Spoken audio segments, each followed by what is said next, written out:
Halo Bang Kamal. Halo. Ya, mungkin langsung saja Bang ya. Siap. Ya. Posisi Bang Kamal ini kan sebenarnya sudah settle ya, jadi pengusaha, terus terjun ke berbagai macam koneksi lah ya kan gitu. Ya. Mengapa sih Bang alasannya terjun ke dunia politik? Oke, yang pertama sih bahasanya bukan settle ya. Kalau aku sih pengusaha ini posisinya sekarang sudah menikmati jadi pengusaha. Ya. Kalau pengusaha itu nggak boleh settle. Pengusaha itu harus dinamis. Sehingga ketika sudah menikmati, ya itu sudah dalam posisi kamu ya berusaha gitu. Kamu sudah menikmati jadi perusahaan. Ya. Kalau settle harus relatif. Kenapa? Karena semua orang harus semakin berkembang. Ya. Kenapa ke dunia politik? Karena sudah menikmati jadi pengusaha. Pada saat posisi kita merasa sudah nyaman, kalau teori Somen yang kita pakai, ya harus banyak-banyak melihat ke kiri ke kanan juga gitu. Ada posisi yang ya harusnya bisa lebih nyaman lagi ke banyak orang, bukan hanya untuk diri pribadi, bukan keluarga, bukan kelompok. Gimana ya di politik? Harus masuk ke sana melalui jalur apapun. Salah satunya DPD RI. Ya, kenapa memilih DPD RI? Kenapa tidak DPR RI, provinsi, atau kabupaten? Jadi partai politik itu bagus dan semua teman-teman saya ada di sana gitu. Sehingga perannya harus dibagi. Ada teman-teman sekarang hampir 40-70% bahkan harus sudah di partai politik. Meramaikan partai politik, meyakinkan keyakinannya di partai politik, sehingga kita harus terobosan lain, khususnya anak muda, bukan anak putih gitu. Harus ada terobosan lain di DPD RI gitu. Karena relatif menurut 40 itu cenderung di partai politik gitu. Karena merasa aman, mudah, dengan koneksinya gitu. Sedangkan DPD RI karena harus sifatnya pribadi, itu sifatnya personal, harus mencari dukungan, sehingga memang nilai menurut saya punya nilai lebih di DPD. Kenapa? Karena sebenarnya lebih personal untuk mencari dukungan. Jadi semi independen lah itu, sehingga saya anggap ini jalur saya gitu. Harus berbagi peran dengan teman-teman yang lain yang sudah terjun di partai politik. Kita coba dari yang lain yang lebih independen aja. Seandainya nih Bang nanti terpilih nih kan sebagai anggota DPR RI ya, kan orang pengen tahu tuh ngapain sih nanti di sana. Nah, gimana langkah-langkah kira-kira nanti Bang Kamal? Di DPR RI itu sebetulnya kebijakannya plus minus dengan DPR RI. Dia punya hak untuk merencanakan, menganggarkan. Hanya saja memang sangat minim kualitasnya, sehingga tapi bukan berarti tidak bisa. Kenapa? Karena kita kan sebagai perwakilan daerah, khususnya Kalimantan Timur, itu harusnya lebih banyak lagi yang bisa kita kerjakan melalui DPD RI. Usulan-usulan itu bisa kita titipkan melalui teman-teman di DPR RI untuk penganggaran, nanti ide-idenya dari kita gitu. Karena jalur kita ini jalur DPD, sehingga bagian politiknya mungkin kecil, tapi bukan tidak bisa sebenarnya kalau kita mampu membangun komunikasi yang baik sesama DPD RI. Daerah kita, saya anggap Kaltim khususnya itu berpotensi sangat banyak, sehingga mungkin kurang kompak kali ya dalam tanda kutip ya. Jadi sehingga saya merasa perlu menghimpun teman-teman 4 anggota DPD yang terpilih, siapapun yang terpilih, DPR RI-nya ada sekian kursi juga, sehingga saya anggap ini sangat berpotensi besar untuk imbalan Kabupaten Timur. Bukan dalam posisi lagi IKN, bukan hanya IKN. Kalau IKN hanya terkonsentrasi di bagian pantai, di Kalimantan Baru. Tapi kita sedar Kalimantan ini bukan hanya IKN. Kalimantan ini ada Kutai Barat, ada Bontang, ada Kutai Timur. Kalau ini terkoneksi bagus, harusnya Kalimantan lebih daripada IKN harusnya. Hingga itu yang harus kita perjuangkan. Kedua begitu. Iya. Artinya kan Bang tadi Bang singgung bahwa di Kaltim ini begitu banyak nih potensi yang ada. Iya. Nah, karena background Bang Kamal itu adalah pengusaha ya kan, dan Indonesia di Kaltim. Nah, bagaimana sih Bang kiat-kiat Bang Kamal melihat kan pasti ada tuh di dalam struktur negara, daerah, ada aja kesenjangan sosial. Nah, itu gimana tuh berpeluang semua? Nah, khususnya Kabupaten Timur sebenarnya potensinya masih lebih baik dibandingkan di Kalimantan lain. Jadi dalam tanda kutip kita ini masih perusahaan ini tersebar, masih tidak, kesenjangannya masih teratur, tidak ada yang terlalu signifikan penguasa ini, penguasa itu. Nggak ada raja-raja di daerah itu agak kecil. Misalnya di Kalsel ada si beliau ini, si beliau itu, haji ini, haji itu, yang notabene terlalu kesenjangannya terlalu tinggi. Di Kalimantan Timur sebetulnya nggak terlalu, Cukup merata lah. cukup adalah gitu. Jadi sehingga tinggal mempoles bahwa teman-teman yang berani dalam tanda kutip masih mencari jati diri untuk berusaha, itu tinggal dipancing aja, tinggal dikasih di guidance aja, bisa jadi pengusaha besar juga, bisa menjadi pengusaha nasionalnya. Jadi dari pengalaman saya, kita ini hanya kurang kopi di Jakarta aja, kebanyakan kopinya di daerah aja. Kalau itu kita gosok terus, sehingga teman-teman mau beranjak membawa nama Kalimantan Timur, dengan banyak bergaul dengan teman-teman nasional, ya insya Allah pengusaha kita beranjak dari pengusaha daerah menjadi pengusaha nasional. Itu sih. Iya.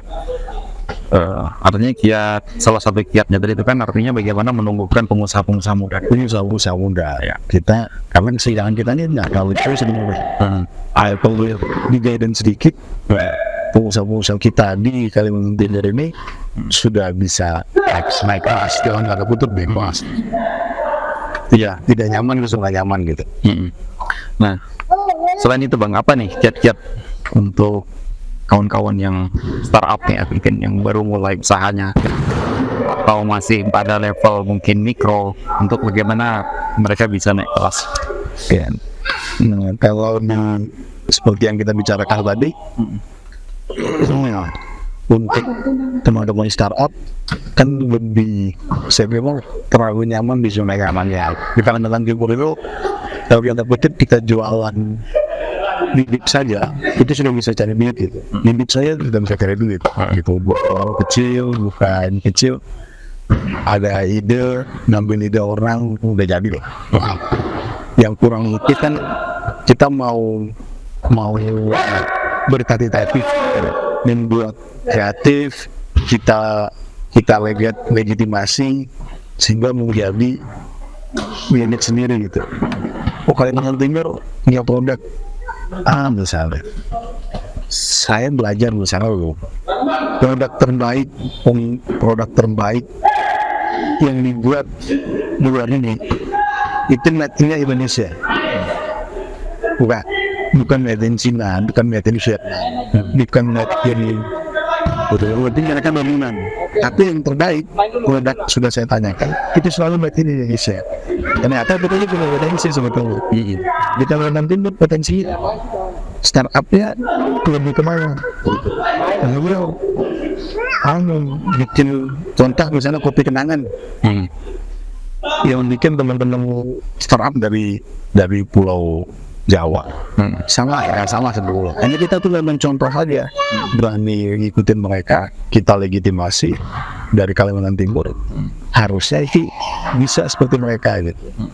Ini bacoan misalnya.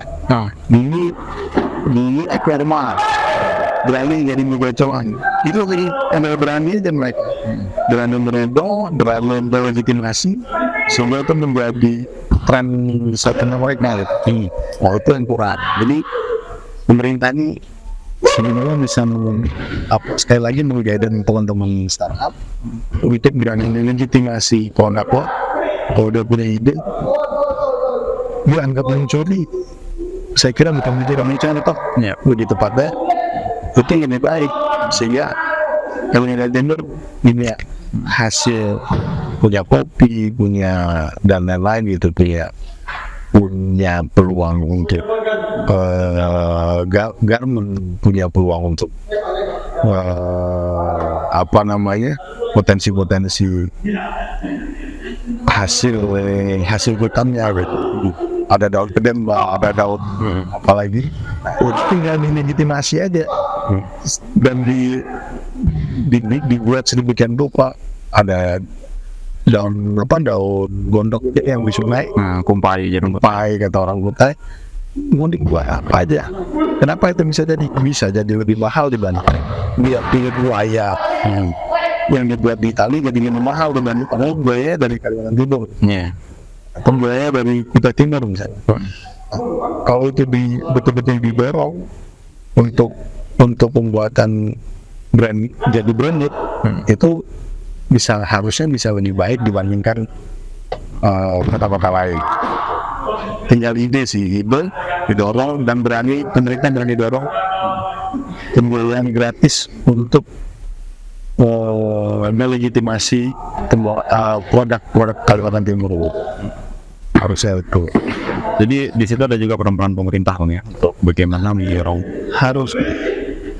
Saya belajar di salah satunya di beberapa daerah ya, tapi lebih banyak sebetulnya negara yang berperan. Mereka bertanggung jawab sampai satu startup itu jadi besar. Kenapa? Karena pengusaha itu bisa punya ide, tapi akan terkendala di proses perizinan dan lain-lain. Mereka minta di perizinan, mereka buka mereka begitu banyak, tapi sangat sedikit yang mentok di perizinan, apalagi khususnya di Indonesia ya. Pada umumnya masih sekarang sih udah lebih dipermudah. Kalau dulu sulit sekali. Sekarang udah lebih dipermudah. Hanya tinggal dijaga aja. Tugas pemerintah udah ada itu, wajib menjaga itu. Karena kalau di negara-negara lain sampai dia sudah bisa berhasil yang baru akan dilepas. Sampai sebelum itu mereka dia jawab itu. Karena yang mau kita dorong dulu adanya fiskal. Semakin banyak pengusaha, kalau pengusaha kita targetnya sekarang per tahun itu harus naik 2%, yang tadinya sekarang 3% bisa jadi 5%, maka akan berdampak kok pemerintah juga gitu. Bukan hanya pengusahanya, pemerintah juga akan bertambah. Setidaknya pekerjaan pemerintah terhadap pengangguran berkurang lah. Ya, pengangguran tapi orang negara nggak boleh duduk, karena kalau mau PAD-nya naik, ya pengusahanya harus ditambah. Karena kalau Kalimantan Timur ini selama ini berharap di hasil alam, sudah harus dirubah, harus menciptakan pengusaha-pengusaha bebel di sebelah bidang. Karena wisata, cuma bicara tempat yang bagus, nggak bicara jadwal rawari gitu. Sudah bicara yang kami jual apa sih gitu.